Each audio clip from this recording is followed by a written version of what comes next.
If you've ever wondered what happens when a bully finally meets someone who can't be intimidated, let me tell you about the day it happened at Waverly Alternative Academia Place, so notorious. Most teachers lasted about as long as a carton of milk left out in the Texas sun.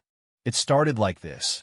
18-year-old Dylan Carter, the biggest kid in school and son of the town's deputy mayor, strutted into class, kicked a stack of books off the new teacher's desk, and called her a soft little substitute, right to her face. The whole room burst out laughing like they'd seen this movie 100 times, and the ending never changed. For 2 straight years, nobody survived more than 6 weeks teaching here, not with Dylan running the show and his dad protecting him from any real consequences. But what Dylan and the rest of US didn't realize was that the woman behind that desk, MS, Hallie Quinn, had spent almost a decade training Brazilian Jiu-Jitsu at some rough-and-tumble gyms in Detroit. She didn't look like trouble, brown hair, pulled back neat, simple blazer, a smile that said she'd seen plenty and wasn't easily rattled. If you'd met her at a coffee shop, you'd guess librarian, not someone who could submit opponents twice her size. But that's the thing about real strength, it's usually quiet until it absolutely has to roar. The air that October morning was so cold it made your teeth ache. MS. Quinn pulled up in a faded blue Honda, parked alongside the chain-link fence, and took a deep breath before stepping into the bunker that was Waverly Academy. This school wasn't a fresh start, it was the last stop before juvie. These were kids who'd been kicked out, cast aside, or flat out abandoned by the system. Principal Rosalind Green, a woman who wore her stress in the tightness of her bun, met MS. Quinn at the door laid it all out. This isn't your average classroom. Most of these kids are fighting something bigger than detention. Your biggest challenge is Dylan Carter. He knows no one can touch him, make sure everybody else remembers it, too. Now, Dylan wasn't alone. He always had Marcus Dean and Tyler Rhodes shadowing him. Marcus, all muscle and bravado from the wrestling team, and Tyler, wiry, sharp-eyed, always ready to laugh at someone else's pain. They'd carved out the back corner as their territory, and nobody's staff or student dared claim a seat nearby. MS. Quinn took all that in as she set her bag down and got ready. What nobody in that building knew was that she'd earned her black belt after a mugging back in college left her in the hospital. Fighting became her way of taking back control, of turning fear into something useful. Class started like any other day. MS. Quinn took attendance, projected calm, and kept her voice steady as she introduced herself. I'm MS. Quinn. I know you've had a few teachers come and go, but I'm not planning to leave. Dylan didn't miss a beat, leaned back in his seat, smirked. That's what they all say. Give it 2 weeks. You know the drill. The room snickered, a few kids avoided eye contact, and everyone waited to see if she'd flinch. But she didn't. You know, Dylan, I've taught in tougher places than this. Let's focus on what you're going to learn, not when I'm going to leave. Marcus chimed in. Lady, you don't look like you know tough. She met his gaze, unblinking. Tough isn't picking on people weaker than you. It's standing up to your problems and earning respect, not demanding it.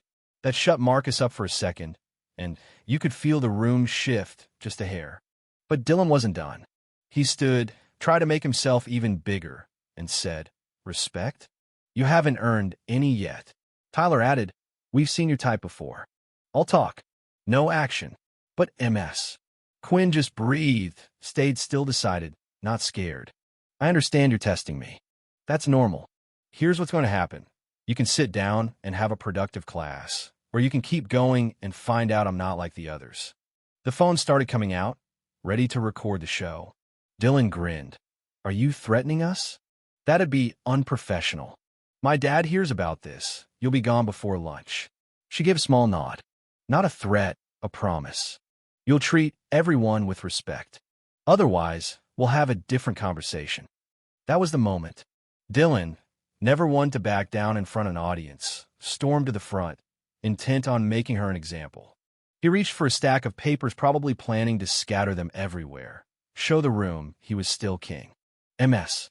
Quinn's hand flashed out, catching his wrist with a grip that looked gentle but made Dylan's eyes go wide. Please return to your seat, she said, calm as ever. He tried to yank free, but her hold was iron.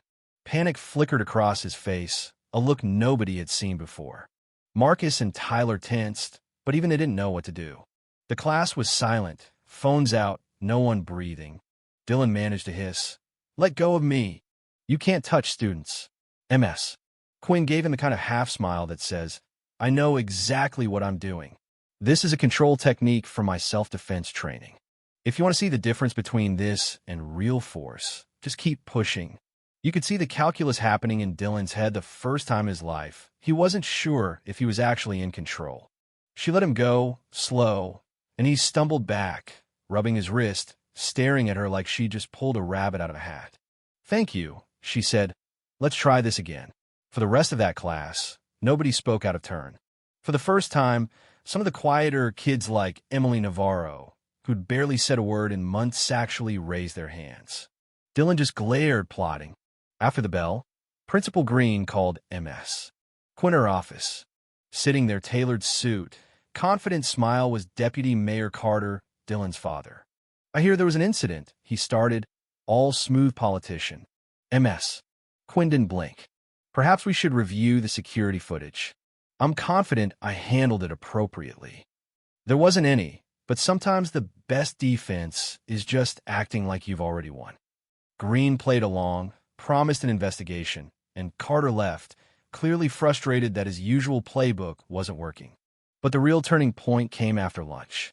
MS. Quinn found a note taped to her car. "Parking lot. 10 minutes. Come alone." She could have run, called security, but she didn't. Instead, she walked out to the edge of the lot where Dylan, Marcus, and Tyler were waiting hidden from view, just like they wanted. "You embarrassed me," Dylan spat. "That gets handled here." Marcus rolled his shoulders, ready to rumble. Tyler bounced nervously, phone in hand, like he wasn't sure if he wanted to fight or film. MS. Quinn stood her ground. "You want to fight, or you want to walk away? I promise, this is your last chance." They didn't walk. Dylan lunged. First, she dropped him with a textbook judo throw that left him flat on his back, jacket ripped. Marcus rushed in, wrestling style, but MS. Quinn dropped into a sprawl, caught him in a guillotine choke, and put him out in seconds. Tyler was the last one standing, eyes wide, torn between running and helping. MS. Quinn let Marcus go, faced Dylan again as he staggered up, and finished things with a rear naked choke until he tapped out, gasping. "Say you're sorry," she whispered, holding just enough pressure to let him know she was in charge. "I'm sorry," Dylan croaked. "Mean it. I'm sorry for everything, for bullying, for threatening, for all of it." Tyler deleted his phone video without even being Askeda knew what side of history he was on now. She looked at them, all three, now slumped and battered. "Tomorrow, you show up to class, you act like men, or I'll let the whole world see what happened here." Dylan nodded, finally realizing there were some fights you just can't buy your way out of. Next morning, Dylan was first in the classroom, eyes down, polite. Marcus and Tyler followed suit. By the end of the week, word had spread a mess. Quinn wasn't just another teacher. She was the woman who stood up to the untouchable bully and won. Even Principal Green stopped by to say, "I don't know what you did, but this place feels different." A month later, Dylan had joined the peer mediation club, started tutoring other students. He never spoke about the parking lot again, but his days of ruling by fear were over. MS. Quinn, she became a legend, proof that sometimes the quietest person in a room is the one you should never underestimate. So, have you ever watched someone finally get the wake-up call they needed? Sometimes, justice comes from the most unexpected place. Drop your stories below because we all love seeing the underdog flip the script and show what real strength looks like.